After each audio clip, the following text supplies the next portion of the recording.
Bismillahirrahmanirrahim. Assalamualaikum warahmatullahi wabarakatuh. Bagaimana kabarnya?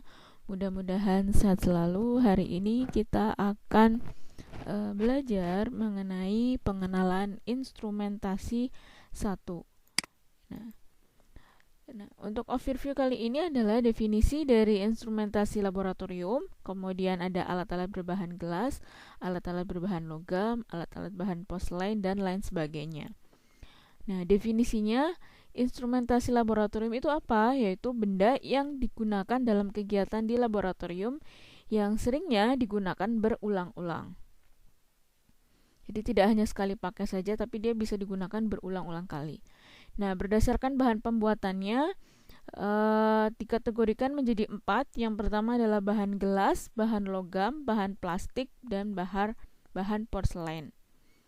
Nah, sifat-sifat alat-alat yang terbuat dari gelas apa saja? Yang pertama adalah bening atau jernih begitu ya, dan tahan zat korosif. Memang alat-alat gelas ini diupayakan tahan terhadap zat korosif supaya nanti tidak mempengaruhi hasil dari pengujian laboratorium. Gitu. Tahan terhadap panas. Kemudian ini terutama merek Pyrex begitu ya, itu tahan terhadap panas. Kemudian dia keras tapi rapuh. Gitu. Artinya ada bahannya keras, tetapi ada juga alat-alat yang ketika dia keras, begitu dipanaskan dia cenderung mudah pecah seperti itu. Nah, kalau misalnya tangan kita gitu ya, licin, terus kemudian tidak memegang alat gelas dengan benar gitu ya, maka resiko untuk pecah itu gampang seperti itu. Alat berbahan gelas berdasarkan jenis bahannya ada 3, yaitu gelas borosilikat, gelas soda lime, dan amber glass.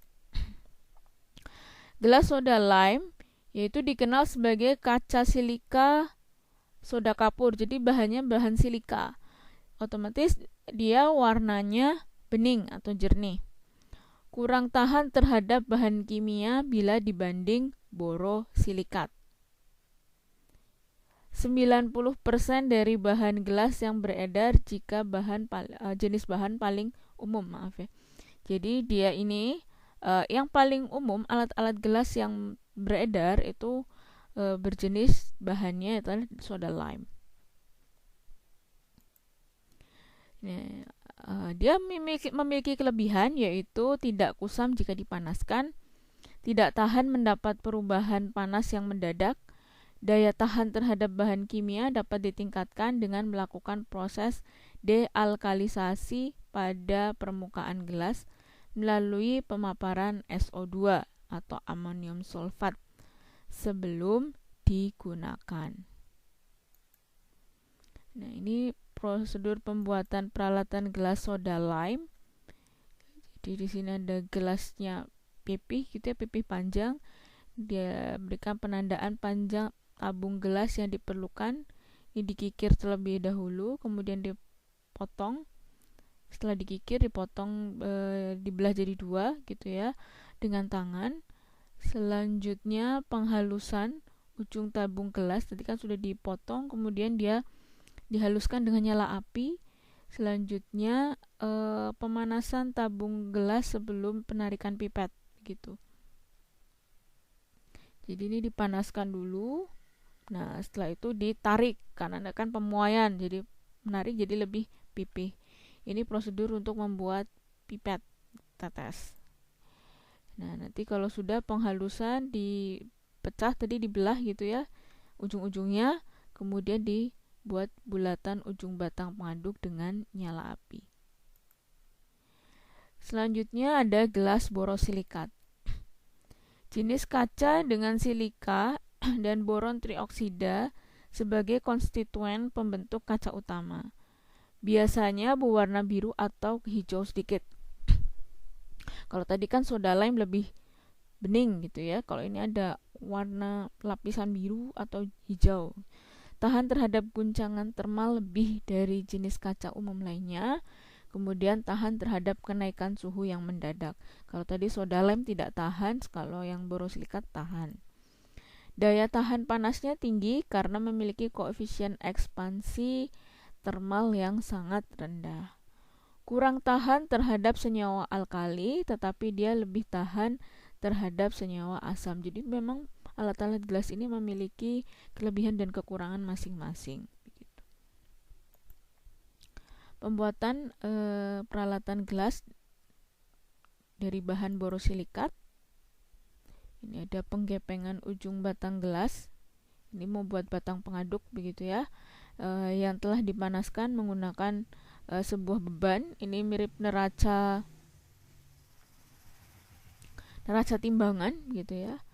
Nah, itu setelah itu kemudian penekanan ujung batang gelas lain yang telah dipanaskan pada permukaan ubin keramik. Selanjutnya bagian yang tadi, yang ujung ketemu ujung, dipanaskan batang gelas sebelum dibengkokkan. Nah, setelah nanti sudah dipanaskan kan pemuaian, baru dibengkokkan untuk membentuk siku-siku. Nah, ini permasalahan umum yang terjadi.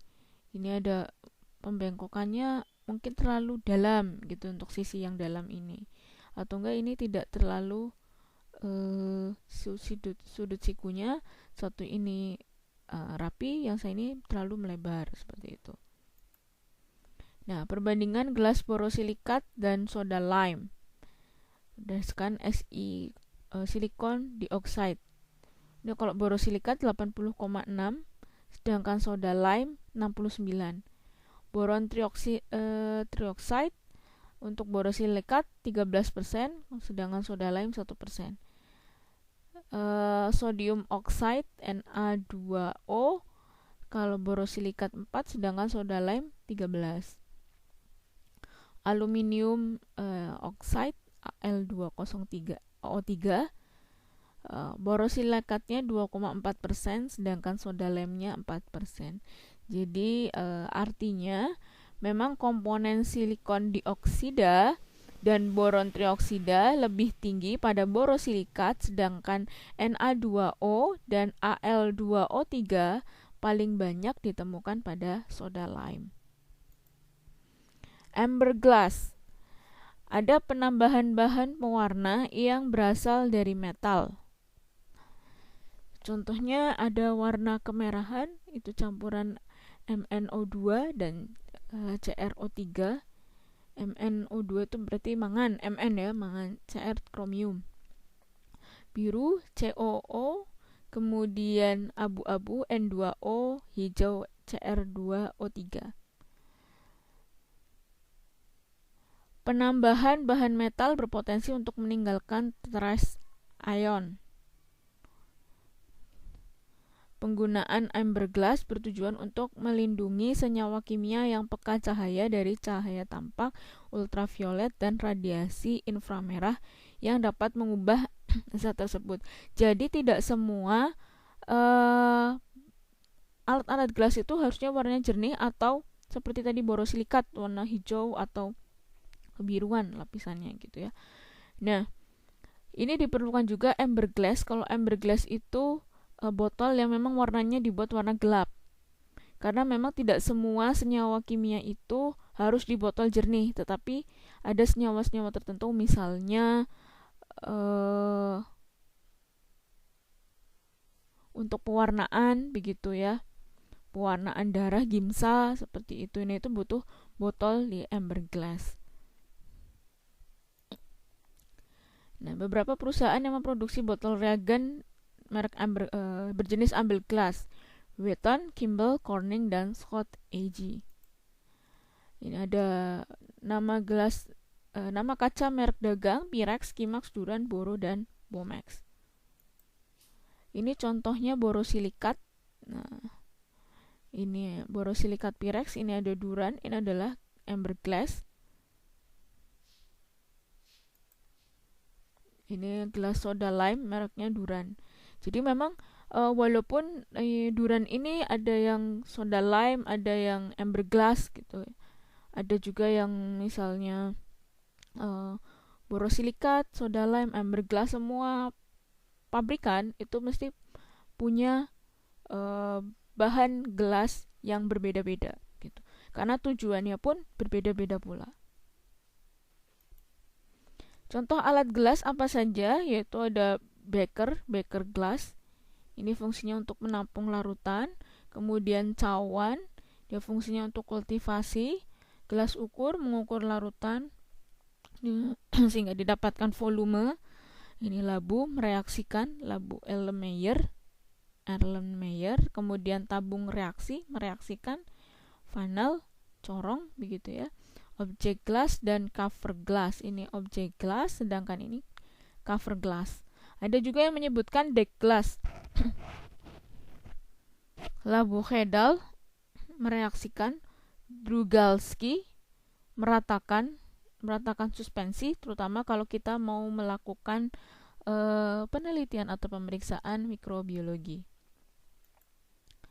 Ini ada Erlenmeyer, gelas ukur, labu volumetrik, gelas kimia kerucut, corong penyaring, cawan penguap, gelas arloji, dan banyak sekali.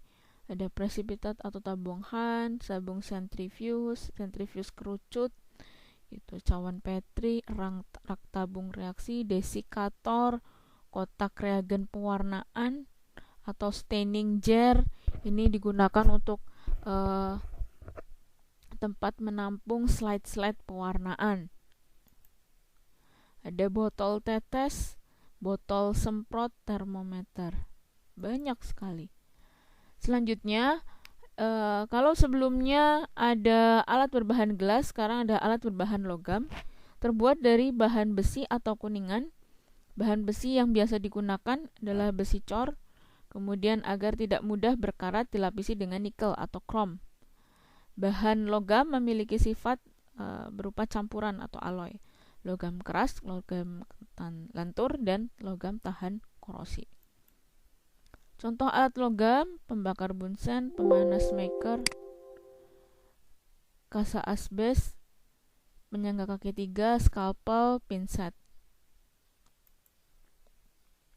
Alat berbahan porselen, dia harus resisten terhadap suhu tinggi. Kalau porselen ini seperti bahan keramik begitu ya.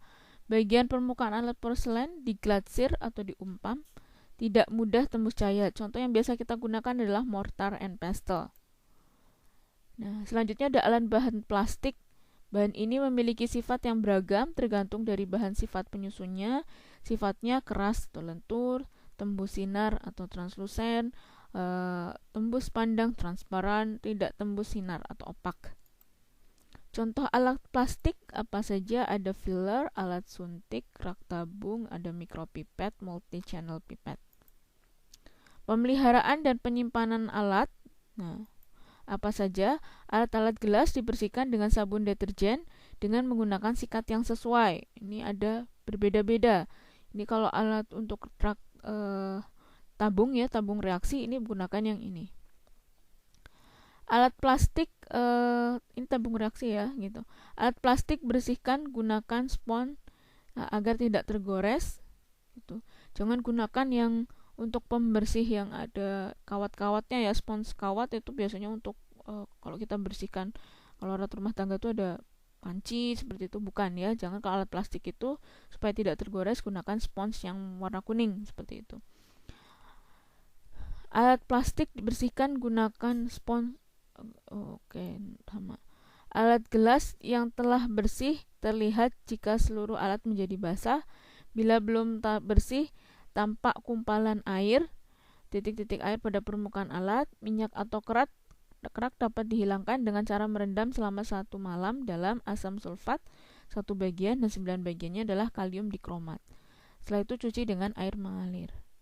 Alat logam dapat dicuci dengan sabun dan kemudian dikeringkan sebelum disimpan. Ini kalau sudah alat gelas dimasukkan seperti kita masukkan dalam rak gitu ya, ada rak pengering.